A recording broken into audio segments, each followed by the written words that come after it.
Hello there. So you can add 30,000 missing members to the 600,000 quid the SNP has somehow misplaced.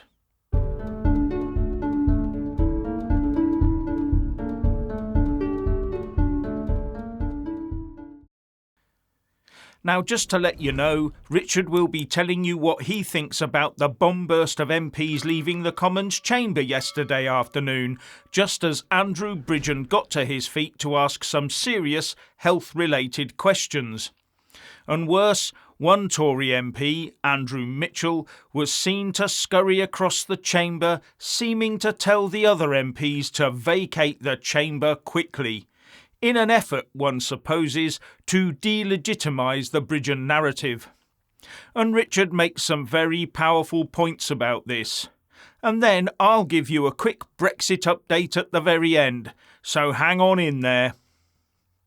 So while the three unknowns vie to become the new SNP leader and the next First Minister of Scotland, somehow the news is still all about Nicola Sturgeon and her husband, Peter Murrell, with the latest that Peter Murrell, who is, or should I say was, the chief executive of the SNP, being forced to step down from the position before he was pushed by members of the party's National Executive Committee. And why was he pushed? Well, for a couple of reasons. The first being that it is alleged that he tried to mislead the media by calling the stories that the SNP membership had tanked by 30,000 as rubbish. The trouble is, when the figures did come out in mid-February, they showed the membership had dropped from 103,884 to 72,186, well over 30,000. This had put their media chief, Murrell, in a difficult position, and he resigned yesterday. And after being seen to throw Foot under the bus, the NEC wanted Murrell gone, so they threw him under the bus, with Murrell saying that he had not intended to deceive anyone over the membership numbers, but then he went on to say, "I accept that this has been the outcome." But there's also the issue of Murrell still being in charge during an election to replace his wife as leader. Many people were not happy about that either. They are concerned about the amount of control he could wield in the contest. And it's telling that, as far as I can tell, all three of the SNP leadership candidates are very happy to see the back of Murrell. But they weren't saying that a few weeks and months ago, were they?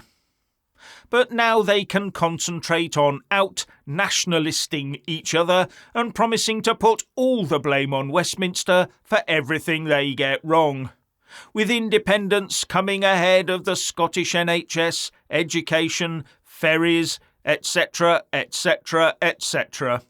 And I wonder if they'll be dealing in steelworks again. And I wonder if they'll get to the bottom of the missing 600,000. Somehow I doubt it. Now, I'm not sure how much longer the SNP can function. Sturgeon seems to have set a self-destruct mechanism running, and whether it be Humza Yousaf, Kate Forbes or Ash Regan who emerges victorious, I don't see much of a future for the SNP. In fact, I wouldn't be surprised to see one or more leadership contests in quite short order, and when no one is seen to measure up, it could end up with a Nicola Sturgeon comeback. Either that or Alex Salmond's Alba Party will sweep up some new members. Richard.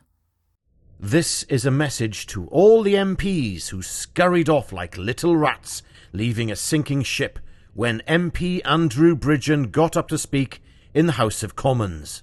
History will judge you, and judge you very harshly. Your constituents are suffering, many of them leaving their mortal coils much earlier and much more suddenly than they should. The mounting evidence is there for all to see, and Mr. Bridgen provided you with that evidence, using the government's own statistics. Yet you couldn't leave the House of Commons quick enough when he began his speech. If you believed that Mr. Bridgen was a conspiracy theorist peddling lies that could endanger the lives of your constituents, you had a duty to oppose him and debate against him, and thus protect your constituents from his so-called dangerous views on the rollout. Yes, you had that choice, yet you left the debating chamber. Why? You had a duty to be there to listen to what Mr. Bridgen had to say, or to oppose him. So who are you representing when you attend Parliament? The one point raised by Mr. Bridgen that would have made your ears prick up had you bothered yourself to being there, and represent the well-being and health of your constituents, was the fact that the yellow card system will no longer be recording adverse events and side effects of the something you know what. Yes, when they won't be recording it anymore, when so far they have recorded the highest amount of events in the history of the yellow card system. In fact, more than all the recorded events of similar procedures put together. This is a cover-up, and you have to be pretty dim to see that it is not. So, will you be raising questions yourself in Parliament on what is going on and why something has not been pulled? Anyway, viewers, what do you think of the exodus of MPs in Parliament when Andrew Bridgen got up to speak? We will see you again tomorrow at 5:45 for your daily dose of Jeff and I. And to all the non-regular viewers, why not become one?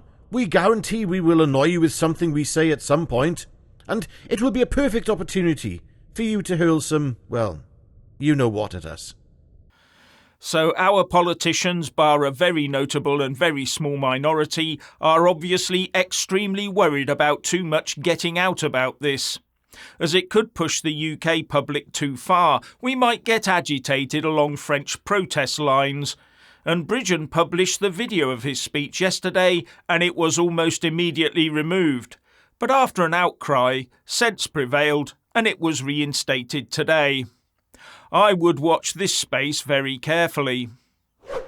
So the grown-ups are now in the room where Brexit is concerned, we were told. The ship is now on an even keel and we can all rest easy. We now have a new trusting relationship with Brussels, and all is well now that Rishi Sunak's government has all but signed Northern Ireland over to the EU via the grand-sounding but toothless Windsor Framework. A document worth less than the paper hanging from the holder in the smallest room in the house. But we also later learned that there is no trust, that Brussels does not trust the UK, because the EU agreed a new set of laws to punish the UK should we once again get uppity about the Northern Ireland Protocol. And they celebrated their new laws, their new powers over the UK. And that comes right after the UK government agreed to drop similar laws that were being put in place to protect the integrity of the UK.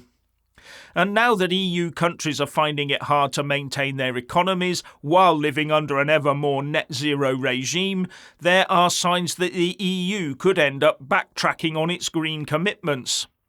Germany has already destroyed wind turbines to get at coal, and some EU countries are causing deforestation by using wood pellets to fuel their generating stations. And then there's the EU response to Biden's Inflation Reduction Act. Will any of this, which is included in the levelling up section of the Brexit trade agreement, end up disadvantaging the UK? If there is a chance they will, then the UK needs to have its own laws ready to react, laws that ensure we can enforce the trade treaty. Or is Rishi gearing up to just roll over? What's the next surrender going to be called? The Buckingham Palace Accord or something similar?